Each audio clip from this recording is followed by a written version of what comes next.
말씀은 창세기 4장 23절에서 26절 말씀입니다. 창세기 4장 23절에서 26절 말씀 함께 봉독하겠습니다. 람에게 아내들에게 이르되 아다와 실라여 내 목소리를 들으라. 람에게 아내들이여 내 말을 들으라. 나의 상처로 말미암아 내가 사람을 죽였고 나의 상함으로 말미암아 소년을 죽였도다. 가인을 위하여는 벌이 7배일진데 라멕을 위하여는 벌이 77배이리로다 하였더라. 아담이 다시 자기 아내와 동침하며 그가 아들을 낳아 그의 이름을 셋이라 하였으니 이는 하나님이 내게 가인이 죽인 아벨 대신에 다른 씨를 주셨다 함이며 셋도 아들을 낳고 그의 이름을 에노스라 하였으며 그때 사람들이 비로소 여호와의 이름을 불렀더라. 아멘. 우리가 창세기 4장에 있어서 이제 가인이 또 쫓겨나고 또 가인의 후손들에 대한 얘기가 나온다는 사실을 함께 봤습니다. 또 가인의 후손들을 통해서 어찌 보면 하나님을 떠난 영혼의 그 자리, 하나님의 기쁨과 또 하나님의 은혜로부터 떠난 이들의 가운데 문명이란 것이 또 나타나게 되고 또 그 문명은 하나님을 향하는 문명이 있고 또 하나님을 대적하는 문명이 있다는 사실을 함께 나눴습니다. 그 이후에 이제 바로 이제 가인의 후손 가운데 이제 라멕이라는 인물이 나오게 되고 라멕을 통해서 죄가 확장되는 게 어떤 것인지를 보여주고 또 죄가 합리화되는 것이 얼마나 두려운지를 이제 보여주는 말씀이 됩니다. 라멕이 아내들에게 이르되 아다와 실라여 내 목소리를 들으라. 라멕의 아내들이여 내 말을 들으라. 나의 상처로 말미암아 내가 사람을 죽였고 나의 상함으로 말미암아 소년을 죽였도다. 실은 이것은 이제 라멕의 노래라는 표현으로 이제 알려져 있습니다. 근데 이것은 참 두려운 노래이고 잔인한 노래이죠. 왜냐하면 라멕이 자신의 살인을 정당화하고 있습니다. 실은 가인은 아벨을 죽인 다음에 숨겼어요. 그러나 라멕은 반대로 자기의 죄를 자기 스스로 공포를 하면서 그것을 오히려 정당화하고 있고 그리고 그 살인의 이유가 내가 상처받고 또 내가 상했기 때문에 내가 사람을 죽이는 것이 정당하다라고 말하게 됩니다. 이것은 참으로 두려운 것이죠. 바로 죄라는 것은 이렇게 어떻게 보면 마치 유전의 질병이나 유전의 성향처럼 죄는 계속 확장되고 그리고 또 이어져 간다는 사실을 성경은 분명하게 보여주는 것입니다. 죄가 예수 그리스도의 보혈로 끊어지기 전에는 죄는 계속해서 이어지고 계속해서 확장된다라고 하는 것이죠. 그리고 더 나아가서 이 라멕이 자기의 죄를 정당화하고 또 복수심을 정당화하는 걸 넘어서서 이제는 이런 말을 합니다. 가인을 위하여는 벌이 7배일진데 라멕을 위하여는 벌이 77배이리로다. 스스로 자기가 심판관이 되는 것이죠. 그러니까 죄가 또 다음 대를 넘어가고 또 죄가 유전되고 죄가 확장될 때 마귀가 하는 일은 바로 죄를 정당화하는 것 그리고 복수심과 같은 악한 마음을 또 정당화하는 것 더 나아가서 스스로에게 심판관이 되는 것입니다. 바로 이것이 선악을 알게 하는 열매를 맺는 인류에게 주어진 죄의 저주인 것이죠. 하나님의 선과 진리, 하나님의 심판의 기준을 스스로 벗어날 뿐만 아니라 실은 스스로 심판장이 된다고 하는 소리는 하나님의 자리를 스스로 취한다는 것과 마찬가지인 것입니다. 바로 이제 가인을 위하여서는 하나님에 의한 그 심판이 아니고 스스로 심판을 내리는 것에 대해서 7배 주님께서 벌을 주시겠다고 말씀하셨는데 라멕을 위해서는 77배다. 감히 어느 누구도 내가 한 죄에 대해서 반론을 제기하거나 또는 대적하거나 할 수 없다. 이렇게 말씀하고 있는 것이죠. 아담의 그 불순종이 아담의 하나님에 대한 반역이 가인에게 와서는 시기와 살인으로서 확장되고 또 라멕에게 와서는 죄가 합리화되고 또 광범위하게 퍼지고 있다는 사실을 봅니다.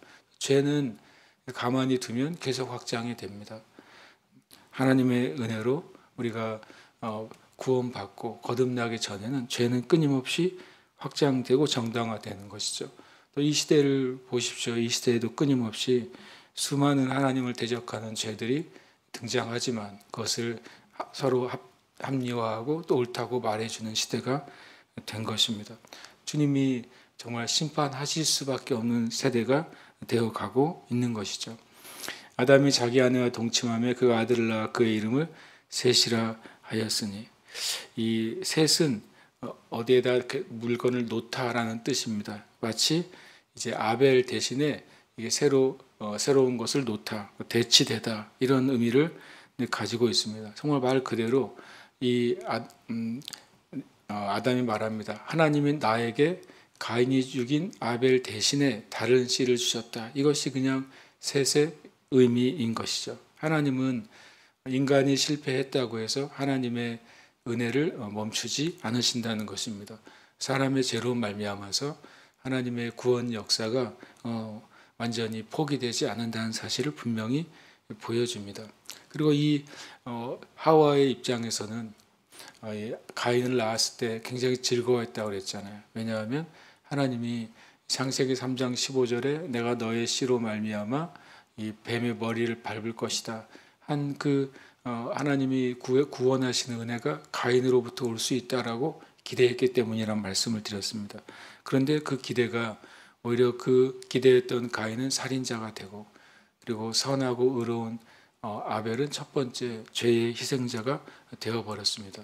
저는 그때 아담과 하와가 굉장히 낙심하고 실망했을 거라는 생각이 듭니다. 그리고 죄가 얼마나 두려운지를 깊이 깨달았을 거라고 생각이 듭니다.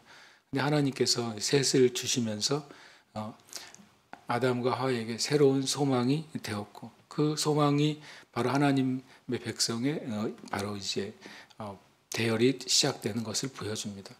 셋도 아들을 낳고 그의 이름을 에노스라 하였으니 그때 사람들이 비로소 여호와의 이름을 불렀더라. 여호와의 이름을 불렀다고 한 표현이 세번역 성경은 하나님의 이름을 부르면서 예배하기 시작했다라고 하는 거죠.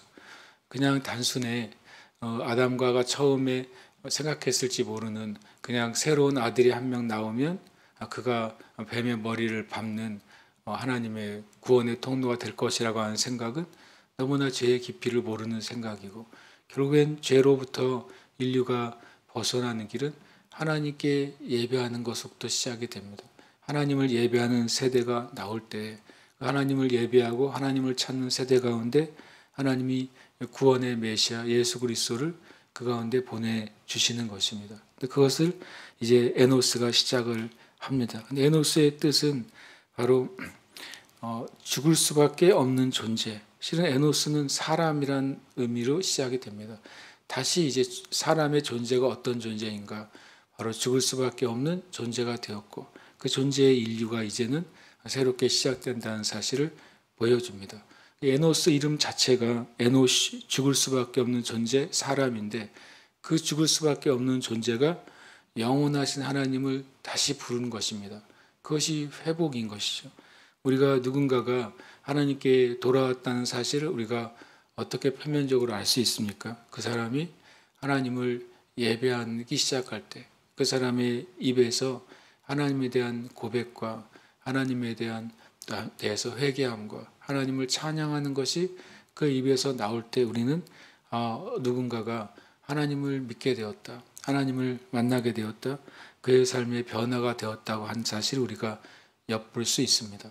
이렇게 절망적인 인류 가운데 에노스가 여호와의 이름을 부름으로써 죽을 수밖에 없는 존재가 된 인류가 영원하신 하나님과 만나는 길이 열리게 되고, 그 가운데서 하나님이 은혜를 베푸신다는 사실을 보여주고 있습니다. 우리의 삶 가운데 진짜 소망은 바로 하나님과의 관계의 회복인 줄 믿습니다. 그리고 우리의 삶 가운데 진짜 능력의 근원도 하나님과의 관계가 온전할 때 하나님의 능력이 하나님을 온전히 믿고 신뢰하는 하나님의 몸된 교회와 성도를 통해 역사하는 줄 믿습니다. 저와 여러분의 삶 가운데 우리를 정말 죄로부터, 죽음으로부터, 저주로부터, 심판으로부터 건져내 주시고 승리하게 하신 하나님을 온전히 매 순간 예배하는 삶으로 드려주시길 축복합니다. 함께 이 시간 기도하겠습니다. 죄가 확장되고 깊어지는 이 세대에 교회와 성도가 참된 복음과 진리로 바로 서서 영혼을 구원하고 하나님의 영광을 드러내는 하나님 나라의 거룩한 통로가 되게 하소서.